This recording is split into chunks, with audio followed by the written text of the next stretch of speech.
ولا الضالين آمين.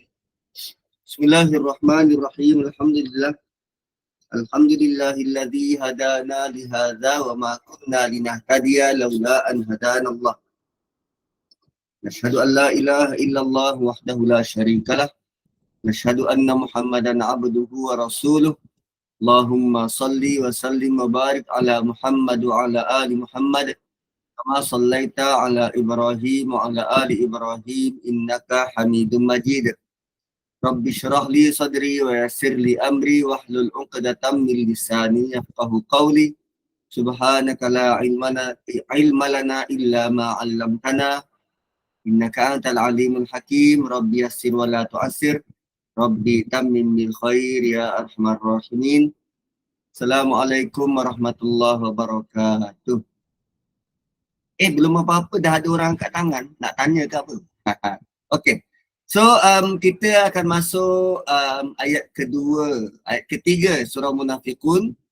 Ayat pertama, Allah telah pun jelaskan pada kita, innal munafiqina lakadzibun. Penyakit pertama nak kenal orang tu munafik. Nak kenal kita ni ada penyakit munafik atau tidak, ada penyakit munafik atau tidak. Kita suka berdusta atau kita suka mendustakan. Quran dibacakan tak percaya, sunnah didatangkan tak percaya. Malah kita sukar untuk mempercaya apa yang datang, apa yang dibawa melalui Quran dan sunnah. Itu ciri-ciri orang munafik. Kemudian ittakhadhu aymanahum junnah. Dia menjadikan sumpah sebagai perisai. Apa maksud menjadikan sumpah sebagai perisai? Dia kalau bercakap kan, asyik-asyik nak bersumpah. Dan sumpah dia tu supaya dia selamat. Tu dijadikan perisai. Fasaddu an sabilillah. Bukan hanya itu, yang ketiga, dia halang pula orang lain, diri dia ataupun orang lain dari jalan Allah. Dia tak suka orang rapat dengan agama, atau dia sendiri tak suka kehidupan beragama. Innahum sa'a ma kanu ya'malun. Dan Allah sebut sungguh apa yang mereka buat tu sangatlah buruk.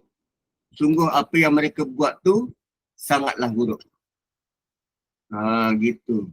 Apa soal pula ni? Okay. So, apa lagi yang ada? Kadang-kala kita nampak orang lain bersikap dan bersifat macam tu. So sebenarnya paling kuat yang kita boleh sebut pun ialah orang tu ada sifat munafik. Kita tak boleh kata dia munafik.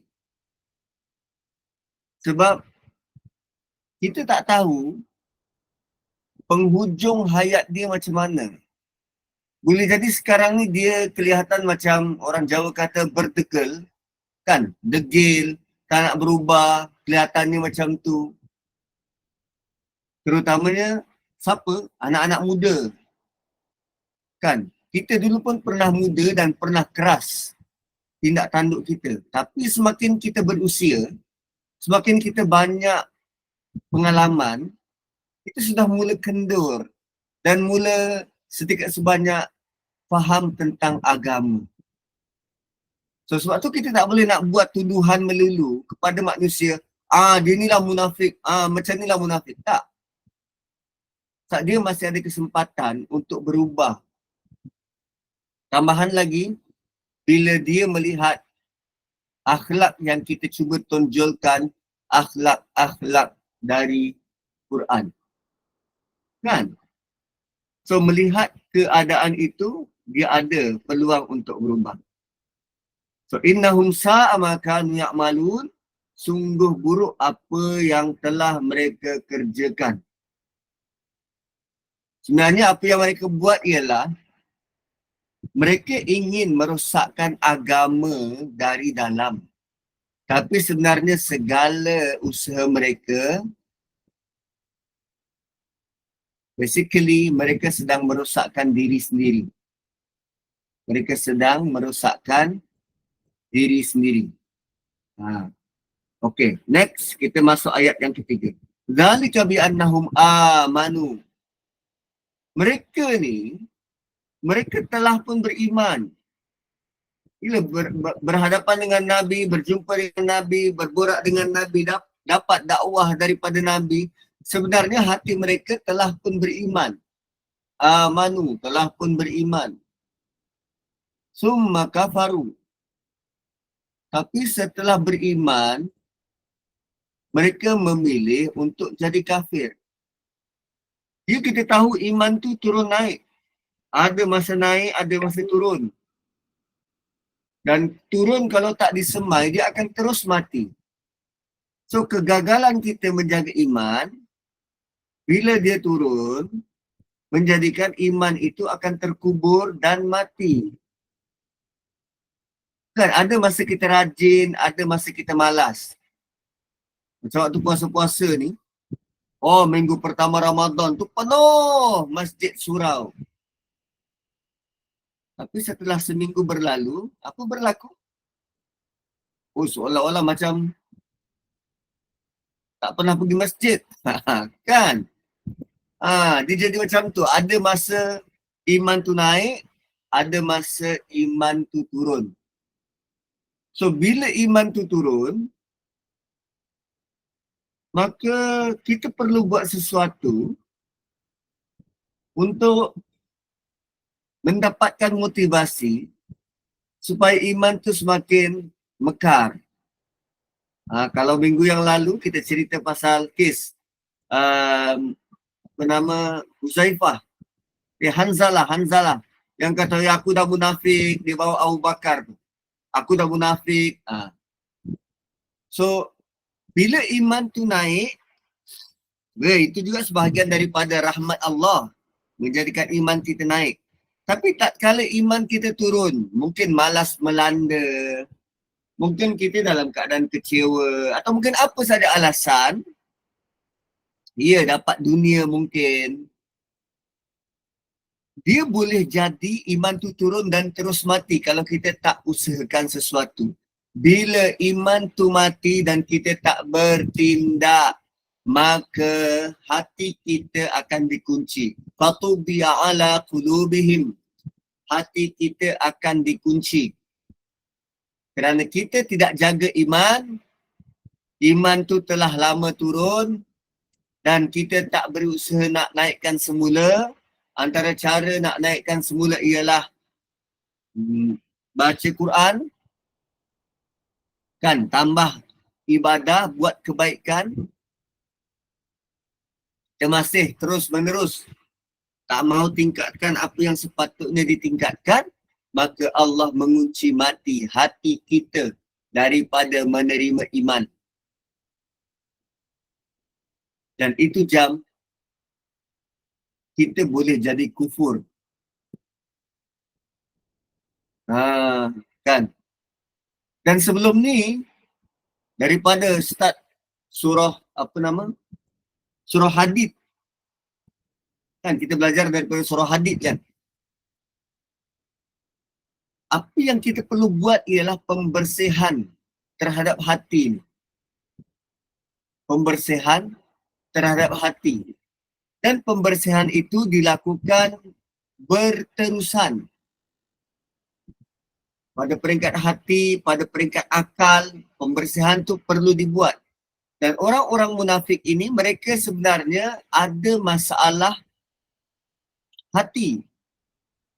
Sebab itulah hati mereka tertutup. Tengok saja Zionis Israel. Seluruh dunia mengutuk perbuatan dia, tapi dia tetap juga buat.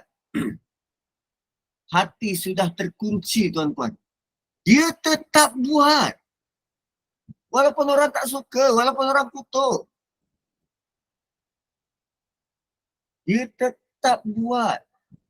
So, bila hati tertutup daripada iman, maka cara berfikir jadi masalah. Konon-konon nak bercakap pasal agama, tapi tidak melalui lunas agama. Mereka bercakap dengan agama ikut nafsu, ikut kehendak, ikut keinginan. Tak tu kadang kita baca banyak pendapat-pendapat yang karut dekat media sosial.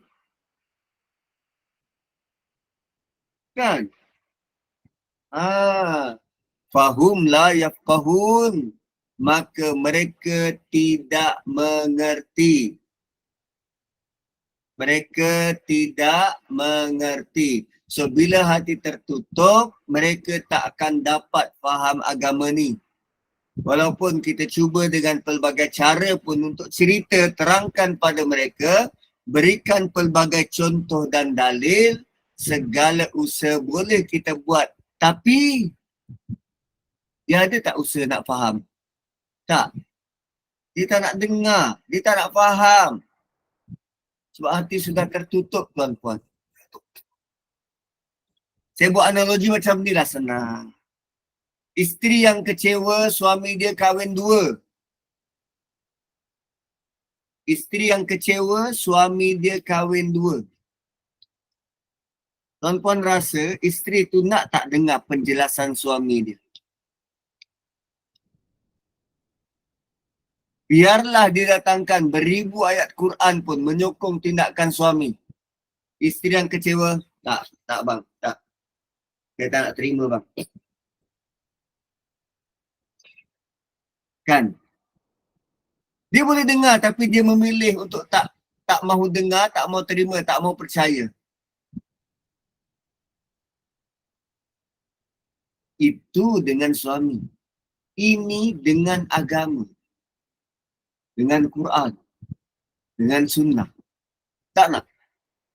Tak nak. Dan perkataan yang Allah guna ialah yafqahun. Yafqahun ni kita biasa dengar ilmu fiqah kan? Fiqah. Itu Toha atau kan fiqah. Fiqah ni apa?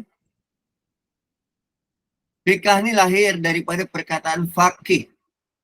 Faqih ni maksudnya pemahaman yang sangat mendalam terhadap agama.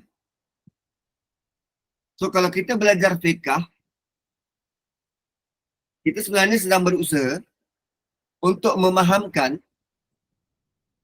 apa yang berlaku dalam agama kita dari sudut ibadah dan syariat dengan lebih dalam. Itu maksud fiqah. So, fahum la yafqahun, mereka tidak berusaha untuk faham dengan mendalam terhadap kehidupan. Bila hati tertutup, dia tak faham langsung tentang gaya hidup beragama. Apa maksudnya ni tuan-tuan? Kadang dia tak nampak apa keperluan dia buat baik sekarang ni dan kesan dia untuk akhirat. Tak nampak. Saya tak faham. Dia tak nampak keperluan dia perlu baca Quran. Tak nampak. Sebab bila dia nampak, bila dia faham, dia akan buat. Dia akan baca Quran. Tapi sebab tak nampak keperluan tu, maka Quran hanya diisi dalam almari. Dia tak nampak perlu kepada undang-undang syarak ni. Tak nampak. Maka didahulukan pendapat-pendapat manusia, undang-undang manusia, kan gesaan-gesaan daripada manusia. Kalau artis tu cakap macam ni, oi dia ikut. Kalau influencer tu cakap macam ni, oi dia ikut, percaya. Selalunya dia kata apa? Apa orang kata? Macam orang tu kata, yang biasa orang kata, kenapa kita punya hujah ni tentang yang biasa orang kata? Kenapa kita tak pernah quote tentang apa yang Allah kata? Tak pernah pun kita nyatakan apa yang Nabi kata. So penyakit ini, sifat seterusnya bagi orang-orang munafik ialah dia tak cerdik dalam hal-hal agama.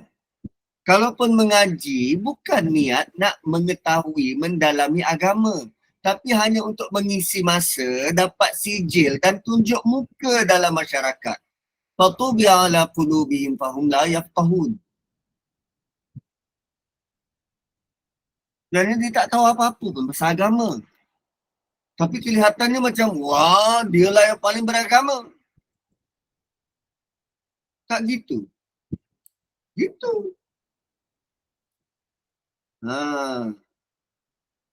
Kan? Aku pagi-pagi hidupkan ni. Nampak? Tu. Dia wangi sikit. So, fahum? La yafqahun. Saat nanti, faqih ni, kita akan jumpa pada ayat di sini, tuan-tuan. Bagi orang yang menghafal, di sini pun ada lagi satu kali. La yafqahun. Susunan surah Munafikun ni, dia sangat menarik. Di sini Allah sebut la yafqahun, sebelumnya ya'malun. Ya'malun, yafqahun. Okay? Di sini yafqahun, selepasnya ya'lamun. Tu, yafqahun, ya'lamun. Sini ya'malun. Ni yafqahun. Begitu. Dia diapit. Yafqahun ni diapit. Okey. Fahum la yafqahun. Mereka langsung tak mengerti. Tidak melihat dalam-dalam. Tak faham tentang kehidupan. Bila tak faham tentang kehidupan, kita susah. Kemudian ayat keempat. Wa idza ra'aitahum. Bila kamu, wahai Muhammad, melihat mereka, tu'jibuka ajsamuhum. Tubuh mereka menjadikan kamu kagum. Allah cerita tentang fizikal.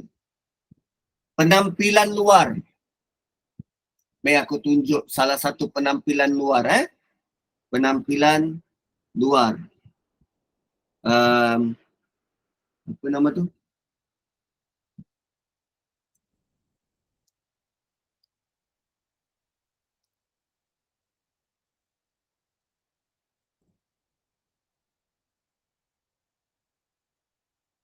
Penampilan luar. Yang semua kata ini keturunan Nabi. Sedangkan dia scammer. Menipu. Penampilan luar. Wa idza ra'aitahum tu'jibuka ajsamuhum. Bila kamu melihat mereka, tubuh mereka mengkagumkan kamu. Penampilan nampak hebat. Berserban berjubah. Ini rupanya penipu.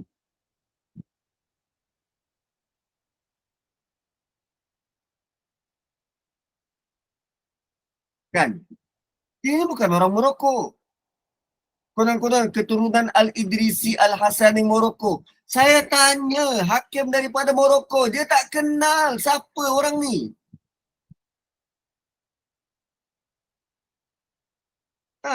Kan saban tahun ada hakim daripada luar negara jadi hakim tilawah Quran antarabangsa. Salah seorangnya orang Morocco.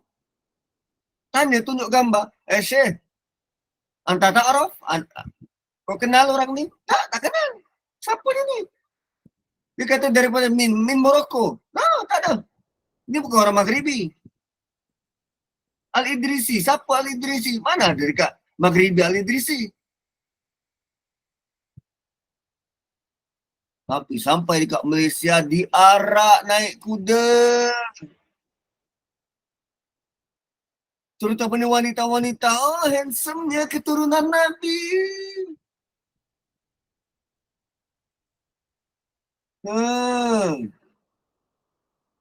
Tuan-tuan. Wa idza ra'aitahum, bila kamu melihat tubuh mereka,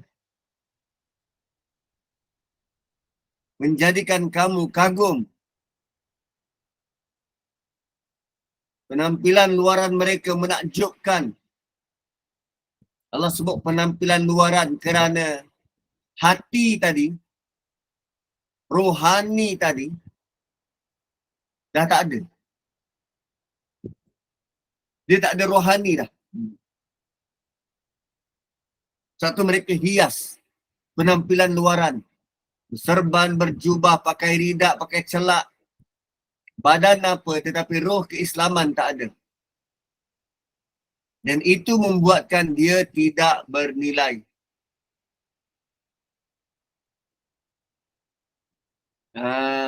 Kan? Dan walaupun kita nampak mereka tu ramai, tapi itu hanya pada bilangan. Roh keislaman tak ada dalam diri. Fizikalnya nampak mengkagumkan. Abdullah bin Abbas mengatakan, Abdullah bin Ubay tu orangnya tegap, segak, pandai bercakap. Perawakannya menarik perhatian. Begitu juga macam rakan-rakan munafik dia. Kalau orang awam melihat cara mereka bercakap, cara mereka bergerak, sangat profesional. Memang tak sangka bahawa diorang tu orang yang jahat.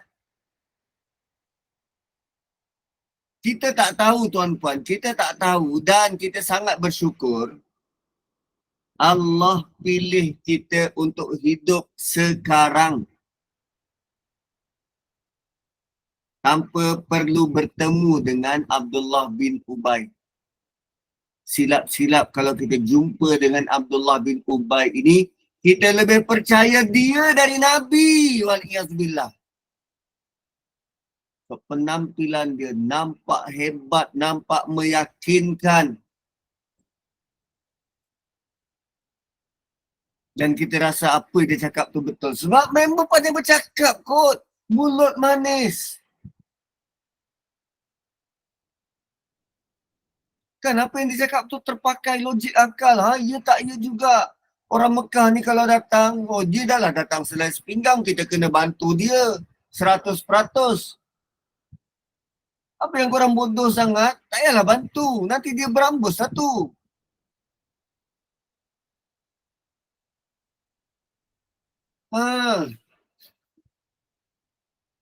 So sebab tu, puan-puan, Allah tengok sangat ke penampilan ni. Perlu ke kita bergincu, berbackup bagai? Allah tak tengok pun penampilan.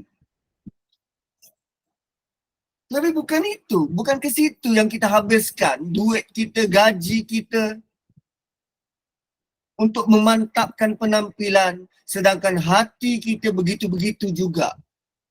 Dari dulu sampai sekarang. Tak ada penambahan, tak ada pembaikan. Busuk hati itu tetap juga. Dengki pada orang tu tetap juga. Tapi bila part luaran, wah, setiap raya ganti baju. Oops. Kan? Maka sifat munafik yang keempat ialah penampilan mereka nampak hebat. Wa idza ra'aitahum tu'jibuka ajsamuhum. Dan itu bukan bermaksud, tak apalah Ustaz, saya selekeh pun tak apa, yang penting hati saya baik. Tidak. Hatimu baik, kamu akan berusaha untuk menampakkan agama ini sebagai baik melalui penampilanmu. Kan? Beza. Hati baik tidak menjadikan kita selekeh, tak. Hati yang ada iman akan mensyukuri pemberian Tuhan. Maka dia akan jaga penampilan, dia akan jaga perawakan, dia akan jaga kebersihan. Terutamanya badan-badan ini kan, badan kita ni Allah beri. So salah satu cara bersyukur terhadap pemberian Tuhan ialah jaga.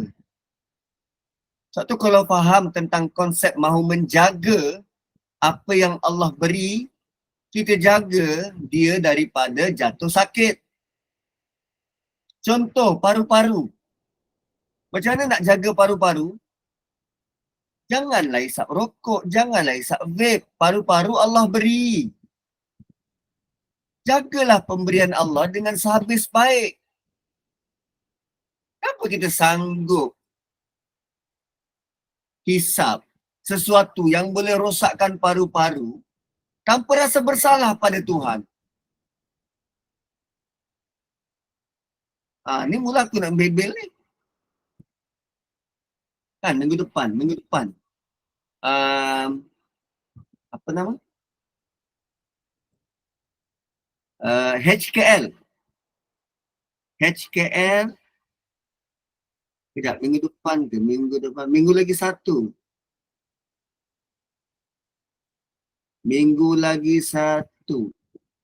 Apa salah aku tak tulis kat sini ya? HKL.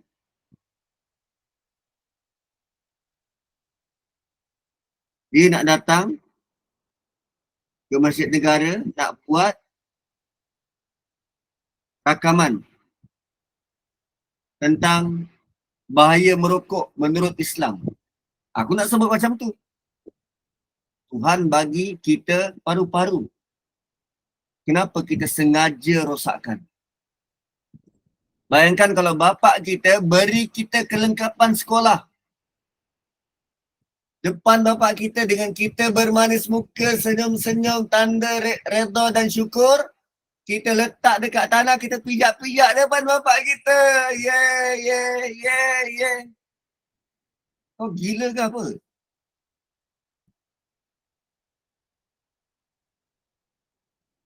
Tak pernah kita diajar. Kau tak isap rokok lah, baca bismillah. Bismillah, isap.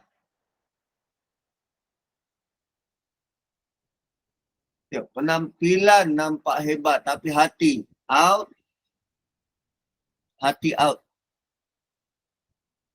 Idza ra'aitahum tu'jibuka ajsamuhum. Next, wa in yaqulu tasma' liqaulihim. Bila mereka bercakap, tasma'. Engkau Rasulullah, kau dengar perkataan mereka. Tuan-puan bayangkan, Nabi dengar. Kita bercakap, anak kita pun tak dengar.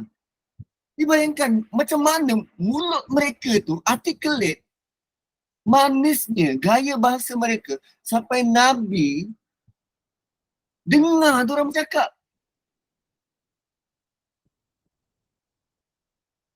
Bila mereka bercakap, maka kita kena dengar. Kerana Nabi beritahu untuk dengar kata-kata mereka.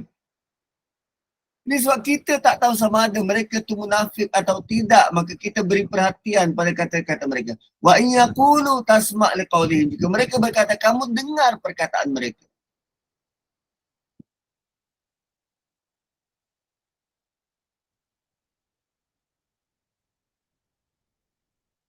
Ustaz, adakah kita semua akan disoal di akhirat kenapa kita tak jaga kesihatan semasa di dunia? Contoh kita diserang jantung kerana pemakanan tak dijaga. Ya ke kita tak jaga pemakanan? Kita makan sama je macam orang lain.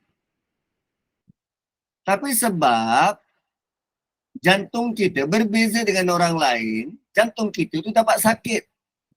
Tapi setelah kita tahu kita sakit jantung, tak makan ubat, yang itu akan disoal.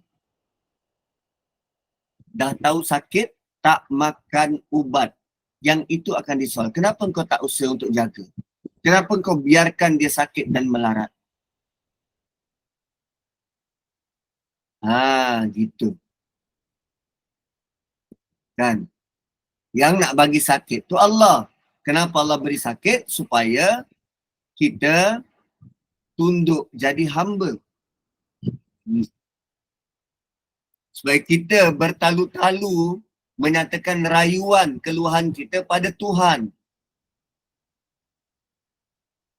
Supaya hati kita semakin lembut. Dan akhirnya menerima ketentuan Tuhan. Itu. Mematangkan cara kita beragama. Menjelaskan cara kita menerima takdir.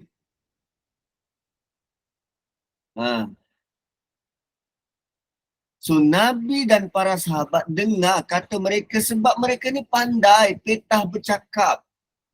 Zaman sekarang pun macam tu, ada je yang pandai bercakap. Tapi apa yang mereka cakap tu tak betul. Tapi sebab dia petah, ramai orang terpengaruh dengan kata-kata dia. Dan ini amat bahaya tuan-puan. Maka kita berhati-hati dengan kata manusia. Apa maksud berhati-hati ini?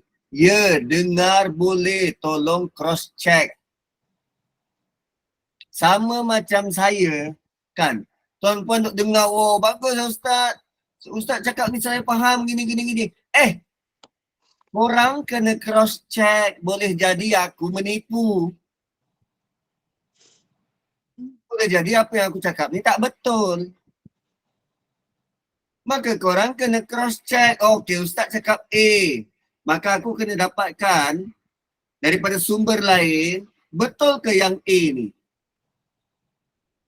Satu tak boleh berpada dengan satu. Tak boleh taksub dengan satu entiti, satu makhluk, satu manusia. Jangan berpada. Teruskan pembelajaran. Teruskan cari. Kan kita lalui surah Munafikun. Itu dari pandangan Ustaz Nazri. Dari pandangan Ustaz lain.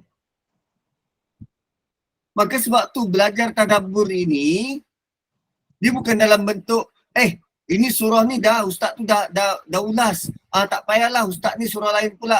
Tidak salah untuk kita ulang surah yang sama dengan Ustaz lain. Supaya kita boleh cross check. Begitu.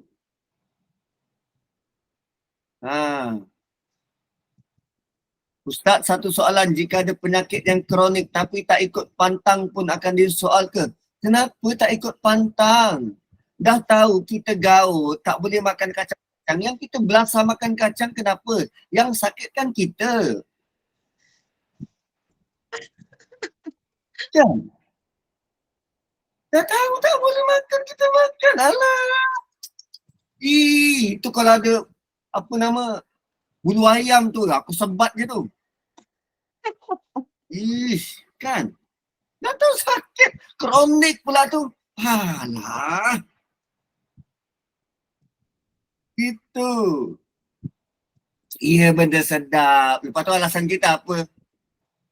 Relax lah Ustaz. Saya ada bawa ubat. Saya ada bawa ubat. Dia boleh lepas makan, bawa ubat. Jangan begitu tuan-puan. Wala tulku biaidikum ila tahlukah. Jangan sengaja cari penyakit. Itu juga bentuk Allah mahu uji. Kita boleh tahan atau tak. Bersabar atau tak dengan takdir Allah yang ini. Supaya kita tak makan certain makanan yang boleh mendatangkan mudarat. Sebab selepas daripada ini, di akhirat nanti, segala bentuk penyakit-penyakit ni dah tak ada. Bersabar sekarang untuk manfaat masa depan. Kan? Seorang yang diuji dengan sakit, maka Allah tahan dia daripada makan apa yang sepatutnya boleh dimakan, tapi dia tak boleh makan. Itu ganjarannya lain. Ganjaran sabarnya lain. Sama macam Nabi Yaakob. Nabi Yaakob tak boleh makan daging unta. Kerana masalah kesihatan.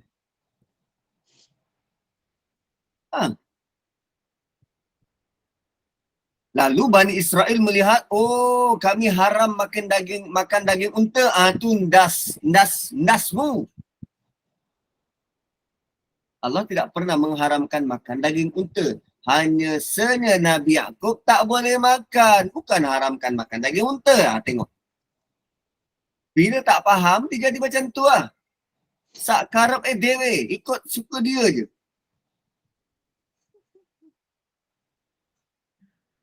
Zaman sekarang kita kena hati-hati. Kena cross check dengan kata-kata manusia. Ada hadis Nabi yang mengatakan kata-kata itu merupakan sihir. Kerana ramai yang boleh terpesona. Dari Abdullah bin Umar bahawa 2 orang daripada penduduk Masyrik. Masyrik ni apa? Timur. Datang kepada baginda.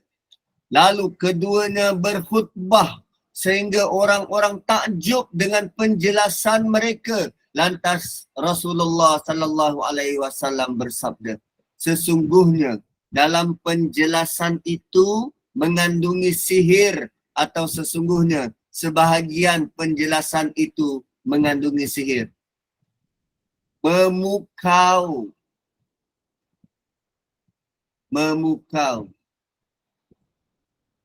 Sama macam sekarang ni, tuan-puan terpukau kan? So penjelasan itu ada sihir, tuan-puan. Dia boleh memukau. Ya, bicara boleh menarik perhatian. Namun tugas kita bukan hanya tertarik dengan pembicaraan. Tugas kita mengesahkan pembicaraan itu. Satu kita tak ada banyak masa. Kita nak mengesahkan lagi. Kita nak cross check lagi. Pastikan ini benar-benar betul lagi. Kan? Kalau tak, kita akan jadi macam apa yang berlaku sekarang ni, realiti. Asal lalu kat TikTok, ni betul lah ni, terus share. Terus buat. Ini betul lah ni, ini betul lah ni. Tak ada check. Tak ada. Terus buat, ikut.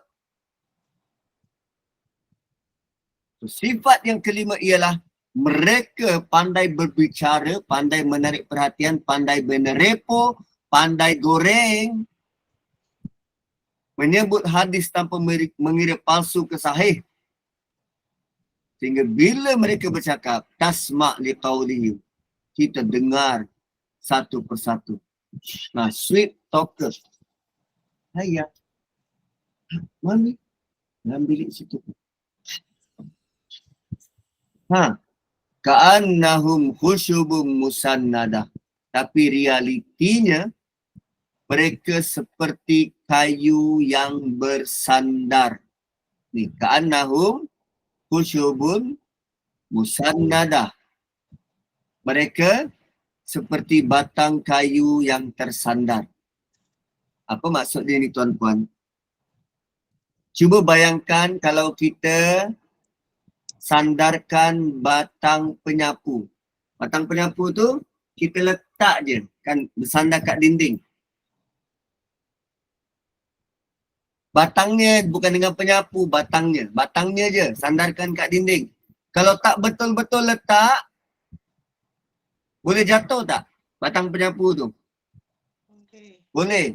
Maksudnya dia tak ada asas yang kuat. Dia tidak seperti pokok kayu. Pokok kayu kan kuat, ada akar, masuk ke dalam bumi, ditiup angin, tak gerak. Tapi kalau disandarkan je, nampak macam tegak tapi rupanya disandarkan je.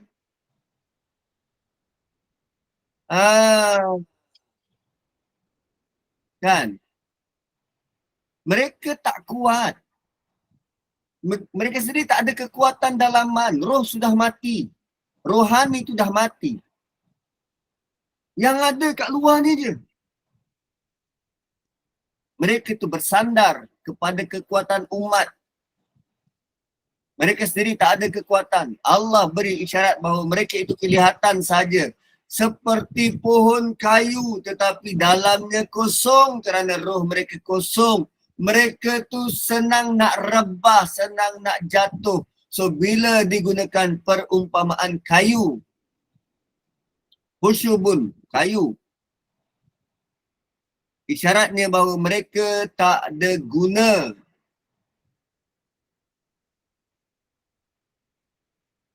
Tuan-puan, kayu tu hanya berguna kalau dia dah dibentuk.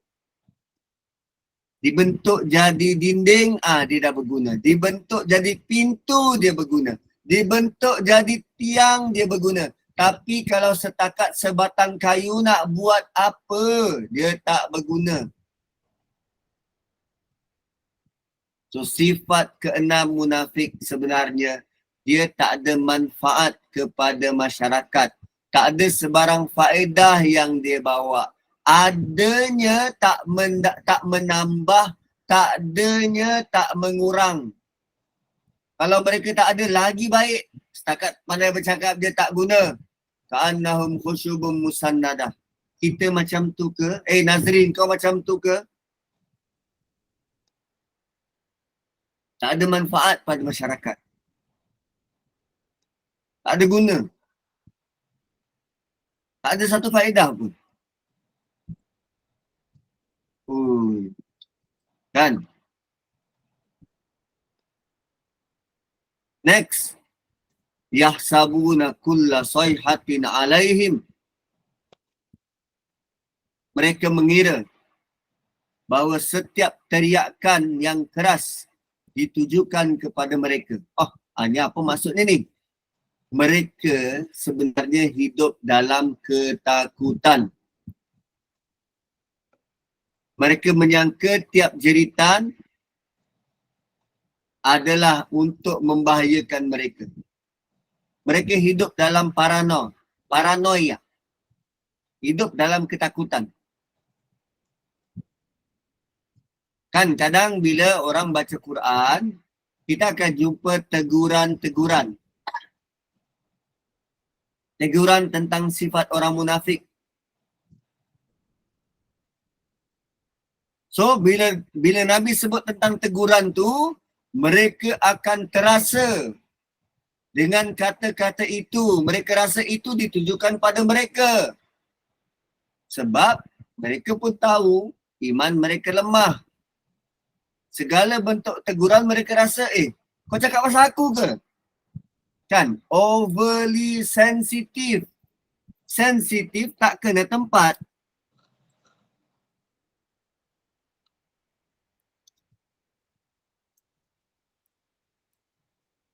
Sensitif tak kena tempat. Kita pun sensitif juga. Tapi cara kita bertindak, kan kita pun kena tegur melalui ayat ni. Tapi cara kita bertindak bukannya menyerang balas. Cara kita bertindak, kita bertaubat pada Allah. Ya Allah, aku ada sifat macam ni. Ya Allah, Engkau ampunkanlah dosa aku. Ya Allah, aku nak berubah. Ya Allah, pandulah aku untuk berubah. Bukannya memarahi orang yang menegur. Kan? Bila sebut tentang sifat ini depan masyarakat, ada masyarakat yang bangkit, melenteng. Alah ustaz macam bagus je. Apa pasal? Ni, yahsabuna kulla sayhatin alaihim. Tuan-puan pernah hadapi tak? Banyak kali ustaz. Kadang aku sendiri pun macam tu. Gitu. Yahsabuna kulla sayhatin alaihim. Lagi-lagi kalau pasangan kita yang tegur. Ayang pakai minyak wangi tu, wangi sangatlah yang. Alah, orang nak beli takkan nak tinggal biar macam tu je. Weh, apa pasal? Apa pasal kau? Kan? Hai.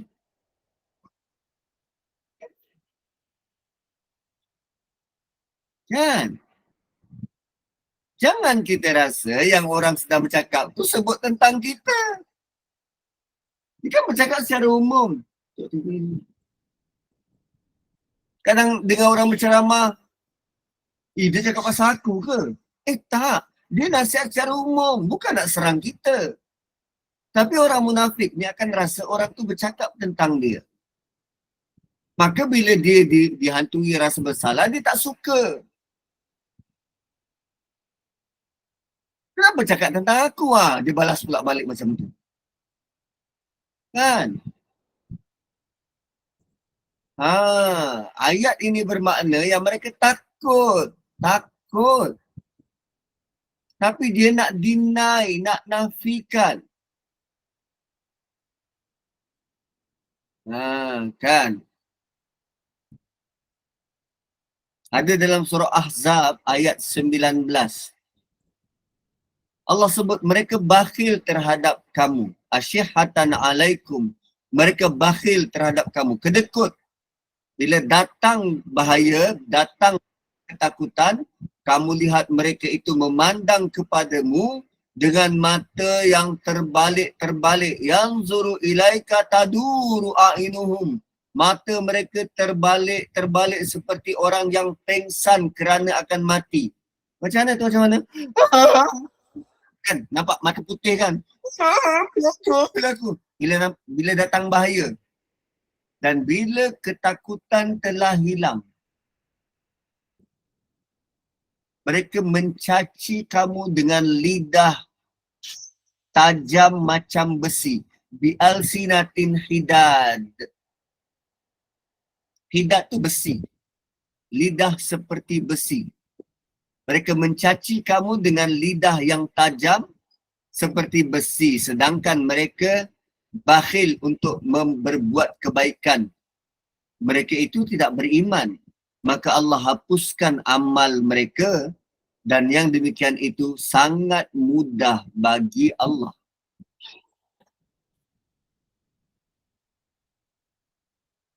So, sifat ketujuh, orang munafik terlalu buruk sangka. Terlalu buruk sangka. So, kita perlu berhati-hati tentang penyakit buruk sangka ni, tuan-puan. Perlu sangat berhati-hati. Okay, buruk sangka akan menatijahkan apa? Mengumpat. Aku tak suka lah Ustaz Nazri tu. Dia kalau bertadabur, suka nak sini-sini orang. Macam dia tu bagus sangat. Tu apa sesal kau? Kan? Sedangkan kita cuba terangkan apa yang Quran datangkan. Boleh jadi apa yang dinasihatkan tu memang ustaz tu buat. Nak buat macam mana? Ini kalam Allah. Nasihat dari Allah. Pada kita. Kita hamba tunduk. Tundukkan hati untuk dengar. Dan bila hati kita terkena, kita minta ampun, bertaubat. Itulah jalan dia. Bukannya pinpoint macam kita tak ada masalah, orang lain semua bermasalah. Humul adu fahdharhum. Mereka itu musuh, waspadalah. Fahdharhum juga bermaksud jauhi.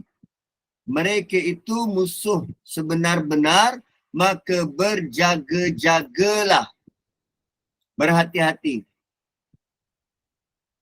Seorang macam tu, bila kita nampak ada perangai begitu pada orang lain, Allah surah apa? Allah surah tuduh dia jadi munafik? Tidak. Allah surah apa? Allah surah berhati-hati. Berjaga-jaga.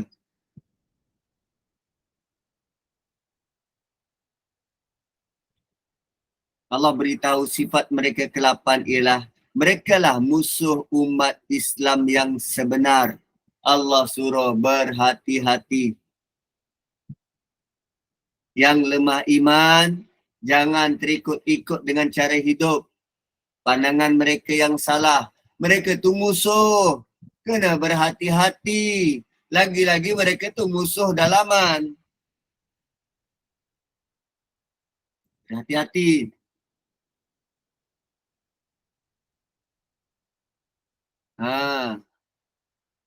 Kemudian qatalahumullah. Semoga Allah membinasakan mereka. Ni qatalahumullah. Semoga Allah membinasakan mereka. Qatal Qatal tu bunuh. Qatlu tu bunuh. Qatlu juga bermaksud perang. Qatalahumullah bermaksud semoga Allah membinasakan mereka. Ada ulama yang menafsirkan ayat ni, qatalahumullah bermaksud semoga Allah sentiasa melaknat mereka.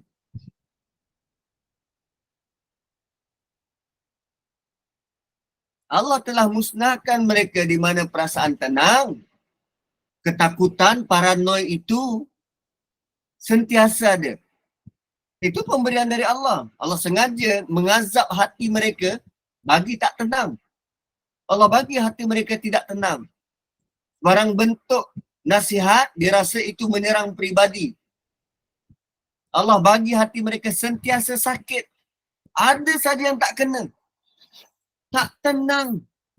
Hati sakit. Tuan-puan, kita kalau sakit gigi, kita boleh bertenang ke? Dengar anak kita kan main pen. Kan? Kan tu. Kalau sakit gigi, dengar macam ni pun, kau diam sikit boleh tak? Tapi dalam keadaan biasa, pedulilah dia main kita, main melompat-lompat, tak peduli. Tapi waktu sakit gigi, cuba main macam ni, depan bapak kita. Mana bulu ayam tu, mana bulu ayam, oh memang kena sebat. Memang kau kena kejar. Itu sakit gigi. Sekarang Allah beri hati mereka sentiasa sakit. So bila kita kata Allah Subhanahu Wa Taala bersabda, asyik-asyik Quran, tu hati dia tak tenang. Sentiasa sakit, overly sensitive.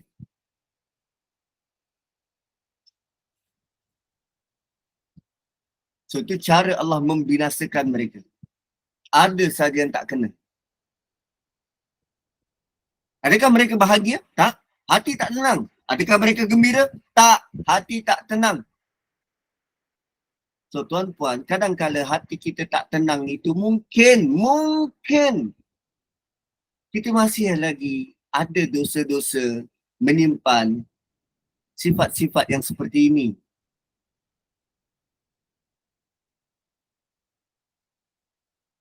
Lalu itulah bentuk ingatan tulus daripada Tuhan supaya kita kembali sedar, tunduk dan bertaubat. Kan baiknya Tuhan tu. Waktu kita dalam keadaan banyak dosa, Allah tidak tarik nyawa kita. Allah masih beri kita peluang, beri kita tanda supaya kita beringat, aku ada banyak dosa ni, aku kena bertaubat. Kan, baik Allah tu, baik sangat. Dan di hujung Allah kata, anna yu'fakun. Ada dua maksud. Maksud pertama, anna yu'fakun, macam mana mereka sampai boleh dipalingkan? Anna yu'fakun ni dalam bentuk menghairankan. Macam mana mereka boleh terpesong dari ajaran agama? Sedangkan mereka duduk di Madinah bersama dengan Nabi dalam kalangan sahabat yang hebat. Macam mana mereka boleh jadi munafik kan? Anna yu'fakun juga bermaksud Allah akan binasakan mereka di mana sahaja mereka berada. Itu anna yu'fakun, di mana sahaja kamu menemui mereka atau di mana sahaja mereka berada.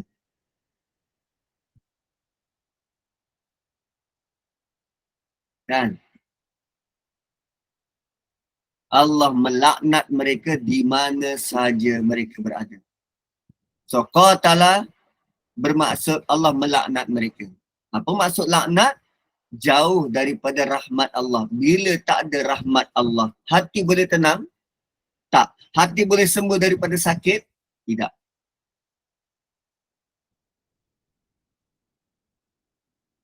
Cuma tuan-tuan, sampai ke ayat yang keempat. Apa ataupun siapa yang menyebabkan mereka ni jadi munafik? tak disebut.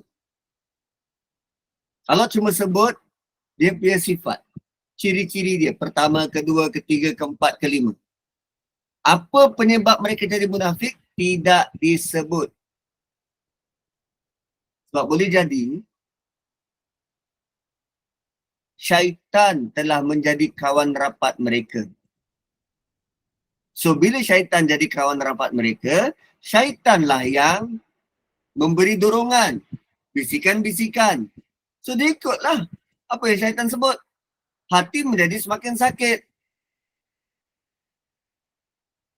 So semakin cinta pada dunia, terlalu cinta pada keluarga atau apa saja. Satu Allah suruh, apa tadi? Berhati-hati. Fahdharhum. Berhati-hati. Sebab boleh jadi gaya hidup mereka tu nampak macam seronok. Nampak macam bahagia. Nampak macam happy sangat. Sedangkan itu adalah jalan-jalan yang boleh menyebabkan kita binasa. Maka tuan-tuan dan puan-puan, 8.34 kita berhenti dulu. Kembali kepada moderator.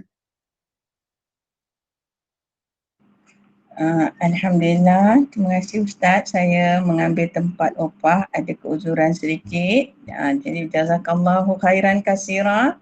Terima kasih banyak-banyak Ustaz atas perkongsian tadabbur surah Al-Munafiqun tadi. Kalau saya boleh ambil perkataan Ustaz tadi, kita kena berhati-hati supaya tidak mudah tertipu dengan penampilan orang-orang munafik ni, kerana ciri-ciri dia antara lain Ustaz sebut tadi, penampilannya hebat, kata-katanya pun hebat, dan kita mudah terpesona dengan kata-kata dia tu. Jadi kita yang kurang ilmu ni kenalah belajar lebih mendalam lagi. InsyaAllah Ustaz kongsikan lagi akan datang supaya kita boleh kenal betul-betul siapa orang-orang munafik zaman sekarang ni. Yang kita cerita zaman Rasulullah begini orangnya. Jadi mungkin sekarang ni ada tapi kita tak kenal kalau kita tak ada ilmu. Dan kita akan tertipu, kita akan terus ikut. Dan kita ingat kita ni betul. Itu. Jadi mudah-mudahan dijauhkan Allah SWT, kita dapat mengamalkan ilmu yang Ustaz sampaikan tadi. Dan sebelum saya teruskan lagi, ada apa-apa soalan tak? Saya rasa ada soalan tadi daripada Kak Nur tadi. Ustaz, ada soalan tadi? Ustaz dah jawab dah. Dah jawab dah? Okey, baik. Ada lagi tak soalan daripada para jemaah? Okey, kalau tak ada, jadi saya ucapkan terima kasih banyak-banyak sekali lagi Ustaz atas perkongsian ilmu, dan terima kasih juga kepada para jemaah yang setia hingga ke akhir majlis. Semoga kita dapat memanfaatkan apa yang disampaikan oleh Ustaz sebentar tadi. Dan saya ingatkan petang ni kita ada majlis al-makturat ya, pada pukul 5.30 petang, dan seterusnya 6.30 petang kita ada satu lagi program. Jadi bagi yang berkelapangan boleh terus bersama-sama kami. Baiklah Ustaz, dengan itu saya serahkan kembali majlis kepada Al-Fadhil Ustaz untuk menutup majlis dengan bacaan tasbih kafarah dan suratul Asr. Silakan Ustaz. Subhanakallahumma bihamdik, asyhadu an la ilaha illa anta wa nastaghfiruka wa natubu ilaik. Wal 'asri innal insana lafi khusr illa alladhina amanu wa 'amilus shalihat wa tawassaw bil haqqi wa tawassaw bis sabr. Assalamualaikum warahmatullahi wabarakatuh. Terima kasih semua. Selamat berpuasa. Waalaikumsalam. Terima kasih Ustaz. Terima kasih Ustaz. Assalamualaikum. InsyaAllah ada nafaan. Maaf semua. Ya, sama. Assalamualaikum semua. Terima kasih. Sama-sama.